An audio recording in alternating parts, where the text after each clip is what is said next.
أعوذ بالله من الشيطان الرجيم.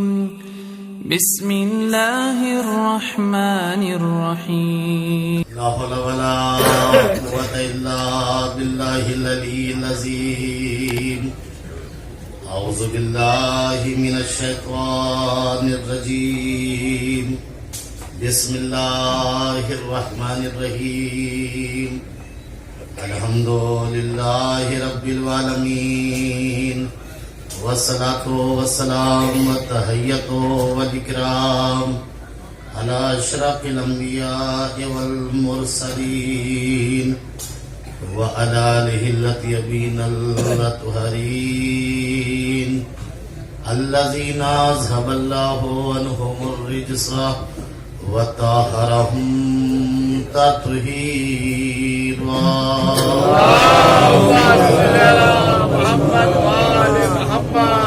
ولعنة الله على أعدائهم أجمعين من الآن إلى قيام يوم الدين. أما بعد فقد قال الله تعالى وتبارك في القرآن الكريم وهو أصدق الصادقين وقوله الحق. بسم الله الرحمن الرحيم. قد أفلح من تزكى وذكر اسم ربه فصلى. صلوات پڑھیے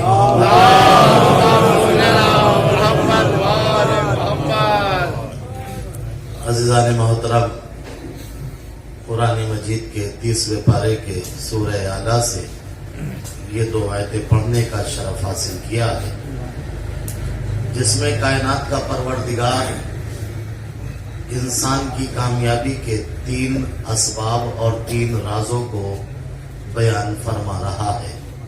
صلوات پڑھیے محمد.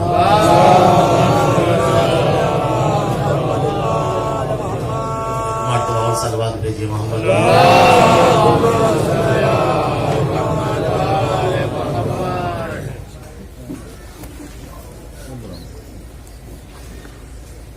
ارشاد پروردگار عالم ہو رہا ہے، قد افلح من تزکا وذکر اسم ربہ فصلی. یقیناً وہ کامیاب ہو گیا جس نے اپنے آپ کو پاک و پاکیزہ کر لیا. وذکر اسم ربہ فصلی، اور یقیناً وہ بھی کامیاب ہو گیا جس نے اپنے پروردگار کو یاد کیا. فصلی، اور پس جس نے نماز پڑھی. قرآن مجید نے یہاں پر 3 افراد کو کامیابی کی سند دی ہے. پہلا شخص وہ ہے جو اپنے آپ کو پاک و پاکیزہ کرتا ہے، دوسرا وہ ہے کہ جو اللہ کو یاد کرتا ہے، اور تیسرا وہ ہے جو نماز پڑھتا ہے. اور تینوں چیزیں ترتیبی ہیں، اس لیے کہ جو اپنے آپ کو پاک کرے گا یقیناً وہی اپنے رب کو یاد کرے گا، اور جو اپنے رب کو یاد کرے گا یقیناً وہی نماز پڑھے گا. اب اس کے برعکس بھی کہہ سکتے ہیں، یعنی جو اپنے آپ کو پاک نہ کر پائے وہ اپنے رب کو یاد نہیں کرے گا، اور جو اپنے رب کو یاد نہ کر پائے پھر وہ نماز نہیں پڑھ سکتا. اور فرما رہے ہیں عزیزان محترم، لہذا یہاں پر 3 باتیں ہیں.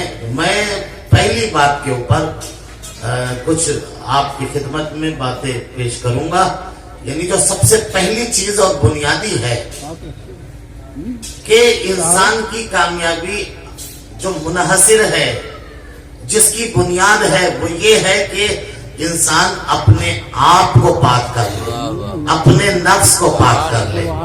ذرا غور فرمائیے گا، شاید کسی لائق یہ بات ہو. انسان کا جو مطالبہ ہے اللہ کا وہ یہ ہے کہ اپنے نفس کو پاک کر لے، جیسا کہ مولا کائنات ارشاد فرماتے ہیں دوسری جگہ پر فرماتے ہیں من عرف نفسہ فقد عرف ربہ. جس نے اپنے آپ کو پہچان لیا اس نے اپنے رب کو پہچان لیا. غلطی یہ ہوتی ہے انسان پوری زندگی دوسروں کو پہچاننے میں لگ جاتا ہے، کبھی اپنی طرف دھیان نہیں دیتا، جب بھی دیکھتا ہے دوسرے کو دیکھتا ہے، بے نمازی ہے تو وہ ہے، سٹے باز ہے تو وہ ہے، گنہگار ہے تو وہ ہے، غیبت کرنے والا ہے تو وہ ہے۔ اگر ایک بار اپنے آپ کو دیکھ لیتا تو پاک ہو جاتا۔ صلوات پڑھیے محمد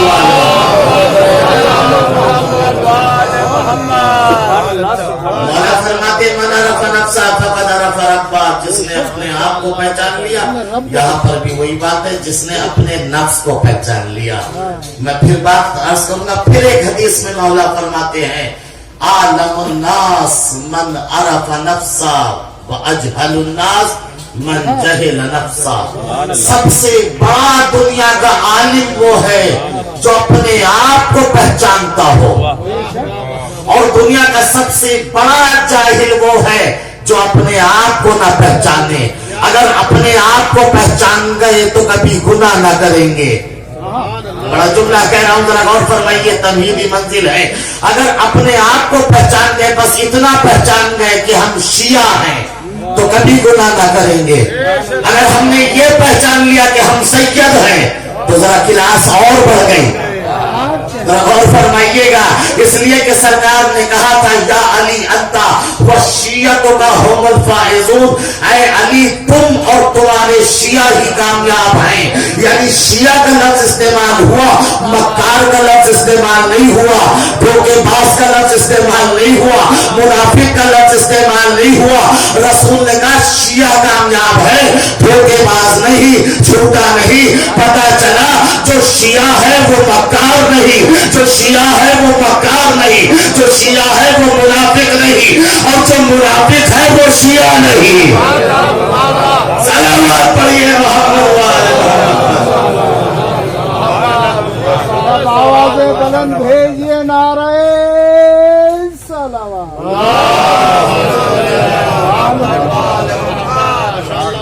اور فرمایا عزیزان محترم، یہاں پر بھی یہ کہا کہ سب سے بڑا عالم بھی وہ ہے جو اپنے آپ کو پہچانتا ہو، سب سے بڑا جاہل وہ ہے جو اپنے آپ کو نہ پہچانتا ہو۔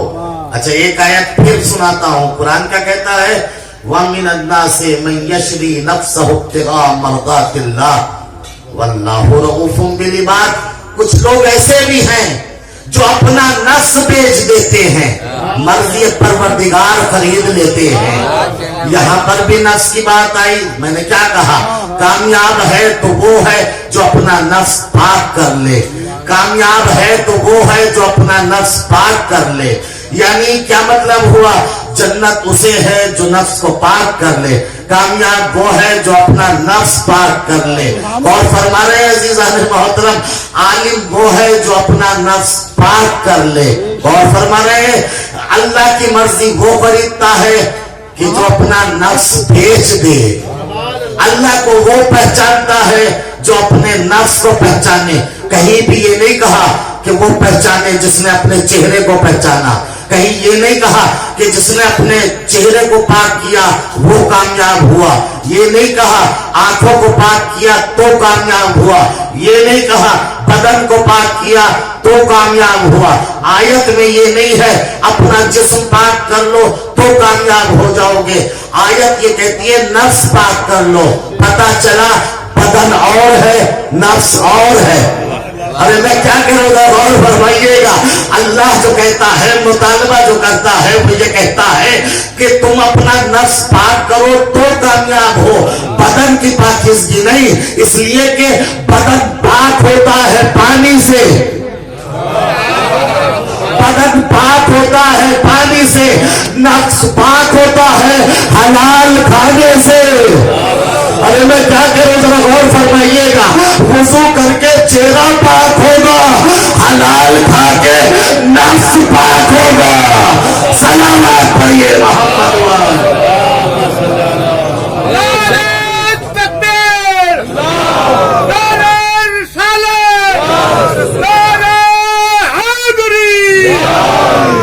اس کا مطلب یہ ہوا کہ نفس اور ہے، بدن اور ہے۔ وضو کیا تو چہرہ پاک ہوا، غسل کیا تو بدن پاک ہوا، مگر کیسے پتا چلے کہ نفس بھی پاک ہوا یا نہیں؟ یہ چیک کرو کہ حلال ہے یا نہیں۔ ارے میں کیا کہہ رہا ہوں، پیٹ میں حلال ہوگا تو نفس پاک ہوگا۔ پہچان کیا ہے؟ پہچان بہت اچھی ہے۔ شہید مداری نے کہا، بہت بڑے دانشمند ایران جو امام خمینی کے شاگرد، جن کے لیے فارسی زبان میں مقولہ ہے کہ شاگرد بے نظیر استاد بے نظیر، نہ استاد کا کوئی جواب نہ شاگرد کا کوئی جواب۔ آپ فرماتے ہیں پہچاننا ہے کہ کس کے پیٹ میں حلال ہے کس کے پیٹ میں حرام ہے، تو ذریعہ یہ بنائیے کہ جس کے پیٹ میں حرام ہوگا دو باتیں اس میں نہیں پائی جائیں گی، نہ وہ حق کو دیکھ پائے گا نہ وہ حق کو سن پائے گا۔ اور فرمائیے گا، جس کے پیٹ میں حرام ہوگا نہ وہ حق کو دیکھ پائے گا نہ حق کو سن پائے گا۔ دلیل دیتا ہوں، ارے غدیر کے میدان میں جب علی کو نبی نے ہاتھوں پہ بلند کیا تھا، 1.25 لاکھ ہاتھیوں نے دیکھا بھی تھا سنا بھی تھا مگر حق کو نہ دیکھ پائے۔ سلامات پڑھیے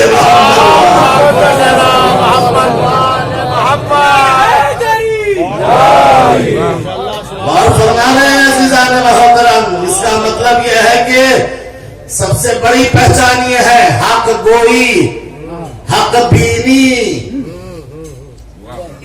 اگر حق گوئی نہیں ہے تو چیک کرنا کہیں گاڑی کے ڈگی میں مال 2 نمبر کا تو نہیں ہے۔ میں کیا کہہ رہا ہوں ذرا غور سے سنیے گا، اس لیے کہ دین عزاخانوں سے کم چلتا ہے، مسجدوں سے کم پھیلتا ہے، بورچی خانوں سے زیادہ پھیلتا ہے۔ ارے میں کیا کہہ رہا ہوں ذرا غور فرمائیے گا، بورچی خانوں سے زیادہ پھیلتا ہے، اس لیے کہ اگر بورچی خانہ ہی گندا ہے تو پھر نماز بیکار، ارے مجلس میں بیکار، مجلس بیکار، اس لیے کہ مجلس میں بھی تو شرط یہ ہے تبرک بھی حلال کا ہو، فرش بھی حلال۔ سلامات پڑھیے محمد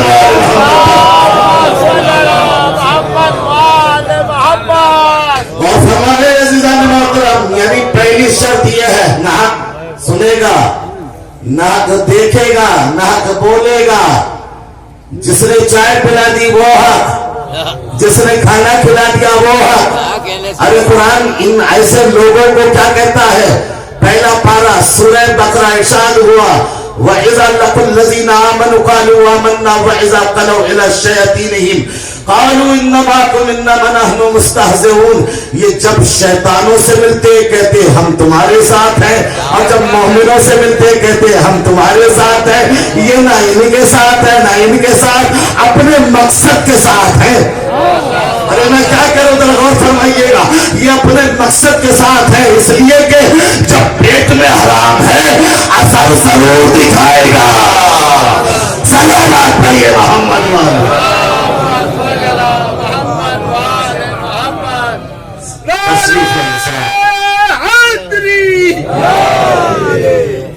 سلام پڑھیے محمد ابے بخشیت سلوات بھیجے محمد۔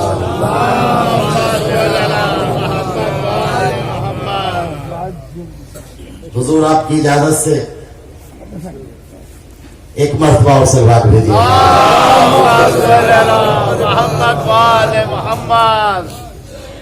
اور فرمائے عزیزان محترم، 2 صفات ہیں، 2، نہ حق دیکھے گا نہ حق سنے گا۔ اور دوسری علامت پھر آقا شہید مطہری نے بتائی، پہچانے کیسے؟ کہ دوسری علامت اس کی یہ ہے کہ جب آمدنی سے زیادہ خرچ نظر آئے تو سمجھ لینا معاملہ مشکوک ہے۔ سلوات پڑھیے محمد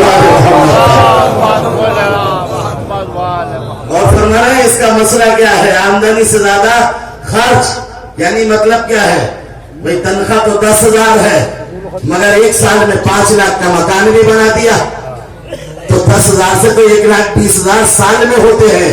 کچھ کھایا بھی ہوگا نا, کچھ خرچ بھی ہوگا. یہ 5 لاکھ کا مکان کہاں سے بن گیا؟ اور ستم ظریفی اس کے بعد یہ ہے, اس کے اوپر بڑے بڑے لفظوں میں لکھ دیا ھذا من فضل ربی. ارے میں کیا کروں, ذرا غور فرمائیے گا.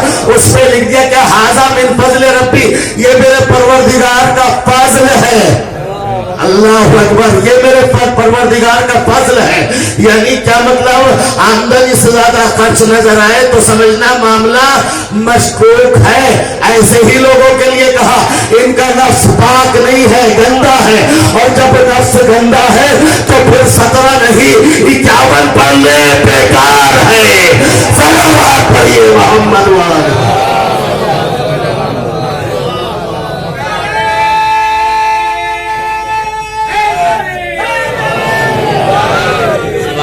سبحان اللہ. ایک مرتبہ صلوات بھیجیے محمد والے. جو افراد فرش ادا پر آنا چاہتے ہیں ان کے لیے جگہ بھی بہت ہے. یہاں پر کرسی پہ بیٹھنے سے بہتر فرش ادا ہے, کیونکہ یہاں بیٹھنے کا بھی ثواب ہے, سننے کا بھی ثواب ہے. اور فرمایا عزیزان محترم, لہذا میں نے کیا کہا, قد افلح من تزکا, یقیناً بس اور بس وہی کامیاب ہوا جس نے اپنے نفس کو پاک کر لیا. یہ ایک ایسا مفہوم ہے عزیزان محترم کہ ہر بشر چاہتا ہے, ہر انسان چاہتا ہے. جو چھوٹا سا بچہ اسکول میں پڑھتا ہے, نرسری کلاس میں پڑھتا ہے, اس کا بھی مقصد یہی ہوتا ہے کہ میں کامیاب ہو جاؤں. جو ایک کسان جو زمین میں زراعت کرتا ہے, کھیتی کرتا ہے, اس کا بھی یہی مقصد ہوتا ہے کہ میں کامیاب ہو جاؤں. آپ نے مجلس میں شرکت کی کیوں؟ یہی تو مقصد ہے کہ فرش ادا پر آ کر کامیاب ہو جائیں. یہی تو مقصد ہے. ایصال ثواب کی مجلس کی جاتی ہے, مقصد کیا ہے؟ یہی تو ہے مقصد کہ تاکہ ذکر اہل بیت کے ذریعے سے مرحوم کی مغفرت ہو جائے, جوار معصومین میں اس کو جگہ مل جائے. یہی تو مقصد ہوتا ہے. لیکن عزیزان محترم, چاہتا ہر انسان کامیابی ہے, مگر کامیابی کے معنی کو اپنی سوچ کے اعتبار سے بدل دیتا ہے. جیسی سوچ ہوتی ہے ویسے معنی لیتا ہے. بعض یہ سمجھتے ہیں کہ مثلا اچھی جمع دولت, خوب زیادہ دولت جمع ہو جائے تو ہم کامیاب ہو جائیں گے. تو یہ لوگ کیا کرتے ہیں, بیچارے دولت جمع کرنے میں پوری محنت کرتے ہیں. ایسا ہوتا ہے کہ ان کے ذہن میں یہ ہے کہ میں کامیاب تب بنوں گا جب میرے پاس دولت آ جائے گی. اب یہ دولت جمع کرنے میں پوری محنت کرتے ہیں, یہ ساری حدوں کو توڑ دیتے ہیں. دولت جمع کرنے میں سب حدیں توڑ دیتے ہیں. مقصد یہ ہے دولت آ جائے. اب یہ نہیں دیکھتے یتیم کا ہے, بیوہ کا ہے, سود کا ہے, سٹے کا ہے, وقف کا ہے, عزا خانے کا ہے, مسجد کا ہے, انجمن کا ہے. اب پہ آ جائے. ارے میں کیا کروں, ذرا غور فرمائیے گا. اب تو ہر چیز آ جائے, بس آ جائے, دولت مند بننا ہے. اب کبھی اس کی ڈول ماری, ابھی اس کا کھیت لیا, ابھی اس کا پلاٹ کاٹا. یہ سب کام کرتے ہیں یا نہیں کرتے؟ ارے ذرا سوچو, اتنے علماء کے درمیان میں بڑی ذمہ داری سے پڑھ رہا ہوں, علماء کی ذمہ داری میں بڑی ذمہ داری سے پڑھ رہا ہوں. یہاں پر اتنے میرا جو ہے اساتذہ بھی تشریف فرما ہے. بڑا سخت مسئلہ ہے شریعت میں. یہاں تک مسئلہ بیان کیا گیا ہے کہ اگر کوئی جان بوجھ کر اپنے جانور کو کسی کے کھیت میں بھیج دے تو اس کا دودھ پینا تمہارے لیے حرام ہے. ارے میں کیا کروں, غور فرمائیے گا. تو جان بوجھ کر اگر کسی کی ڈول کاٹ دے, ابھی کیا سننا یہ ہے, اگر کسی کی 1 انچ زمین غصب کر لی تو پورے مکان میں نماز پڑھنا حرام ہے. ارے غسل نہیں ہو سکتا, وضو نہیں ہو سکتا. کہاں ہے آپ, ذرا غور فرمائیے گا. لیکن یہ نہیں دیکھتا کہ مال کہاں کا ہے. اسلام نے کہا, اللہ نے کہا, اگر کوئی دولت جمع کرنے سے کامیاب ہوا کرتا تو دنیا کا سب سے بڑا کامیاب انسان قارون کو ہونا چاہیے تھا, جس کے خزانوں کی چابیاں 70 اونٹوں پر لادی جاتی تھی. مگر ہم نے اسے ڈبو کے بتایا ڈوبنے والا کامیاب